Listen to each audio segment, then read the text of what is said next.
एक घने जंगल में एक ताकतवर शेर रहता था। उसके दहाड़ से पूरा जंगल कांप उठता था। उसी जंगल में एक बाघ भी रहता था। वह बहुत सहनशील और समझदार था। शेर और बाघ दोनों खुद जंगल का सबसे बड़ा शक्तिशाली जानवर समझता था। एक दिन दोनों के बीच बहस शुरू हो गई। बाघ मुस्कुराकर बोला, दहाड़ने से कोई ताकतवर नहीं बन जाता। असली ताकत मुसीबत के समय दिखाई देती है। पास ही एक चीता बैठा उनकी बातें सुन रहा था। चीता सबसे तेज दौड़ने वाला जानवर था। चीता ने दोनों को समझाते हुए कहा कि आप अपने ताकत पर घमंड कर रहे हो। फिर चीता ने बोला, क्यों ना अपने पता लगाया जाए कि मुश्किल समय में कौन काम आता है। शेर और बाघ दोनों तैयार हो गए लड़ाई के लिए।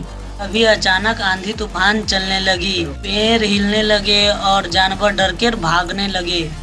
एक हिस्से में आग लग गई, तभी जानवर डरने लगे।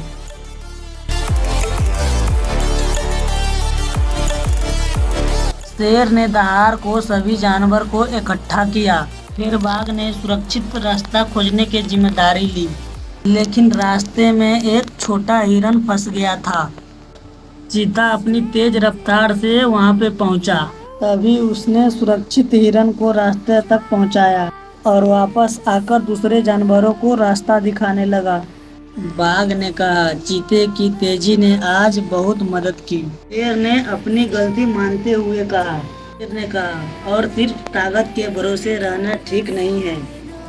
तीनों में अलग अलग खूबियां हैं।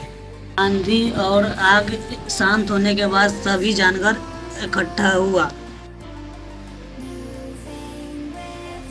आज मुझे समझ आया कि सबसे बड़ी वही होता है जो ताकतवर हो, शेर ने बोला। बाघ बोला, सही ने कहा, किसी के ताकत काम नहीं आती।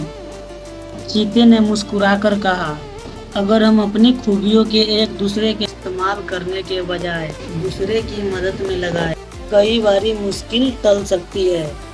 उस दिन से शेर बाघ और चीता के मुकाबले के बजाय एक दूसरे से मिलकर रहने